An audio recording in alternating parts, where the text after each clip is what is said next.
My name is Justin Lathrop. I'm here at General Counsel with Jodi Detrick, and she is the author of the upcoming book, The Jesus-Hearted Woman in a Broken-Hearted World. And we're just excited to have Jodi with us. She's got an incredible story of things that are going on in her life, a columnist for the Seattle Times and an author and a coach, all these things going on in your life. Talk a little bit, because I think it's just so interesting, the column that you have for the Seattle Times. Talk a little bit about that and how that came about and what you do with that. Oh, well, thanks. You know, back in 2007, I heard that the Times was looking for another columnist to write in rotating basis with, there is a Catholic priest and a Jewish rabbi and a Muslim gentleman, and so they were looking for someone to kind of represent the evangelical Christian perspective. And so I felt this stirring in my heart. A pastor friend had told me about it, and I decided, you know, those doors where you sense God is opening and going, and I had that sense that He was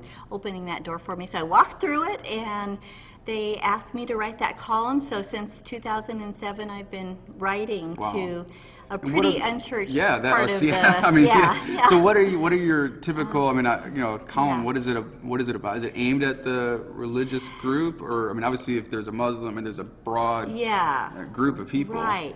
You know, I really feel like I try to aim it at people without a church background, but to bring biblical truths and who Jesus is, who God is, into the column through ordinary things that people would relate to. I feel like as a writer, I try to be a noticer, notice what God is doing in life and how, you know, there's just so many things in our daily life that shows us who God is and how much He cares about us. And so, you know, they're very gracious about allowing me to write very biblical things in that column, and I've had some pretty cool responses. That is exciting. That's really, really great. Well, you got a book, or you wrote as part of the Love Revealed team. That's a resource that just released here at General Counsel. Yes, I'm so excited. And we're just really excited about that. But you have your own book, so that was just a chapter. I did a chapter in Carrie Clarensaw's book, Love Revealed, and what a great book that.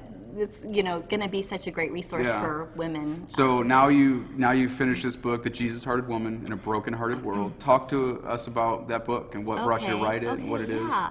And actually, I'm not quite finished with it. Okay. So we actually have close. just I got a sampler here. We have the sampler here. Yes. The introduction in the first chapter, and the rest is in process. Hope to have it released in spring of 2012. So by December, it needs to be in. Yes, all right. Yeah. So basically, you know, it doesn't take a lot of discernment to look around and see that we live in a very broken-hearted world.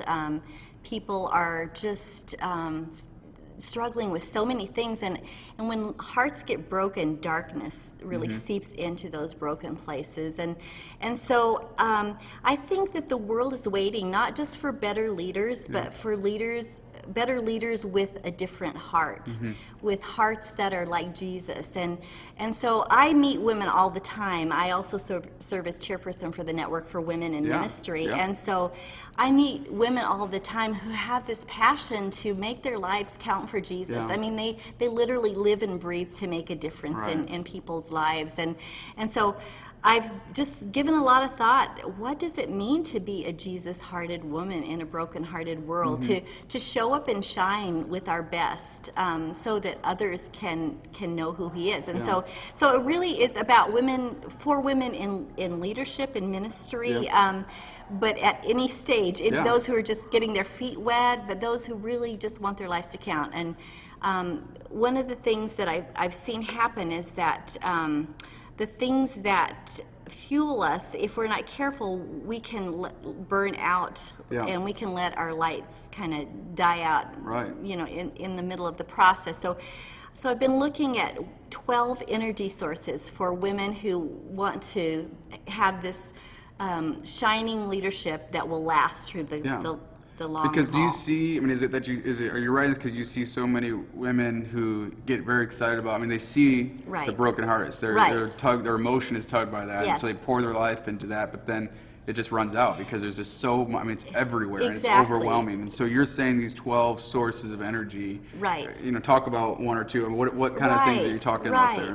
Well, you know, I'll tell you where kind of the thing that really kind of got me thinking along those lines, I was rereading one of the parables of Jesus about the 10 virgins, the 5 wise and 5 foolish, and how, you know, they were on their way to this wedding, and they obviously were going in the night. And I call them the brilliant bridesmaids, and I like that title a little better.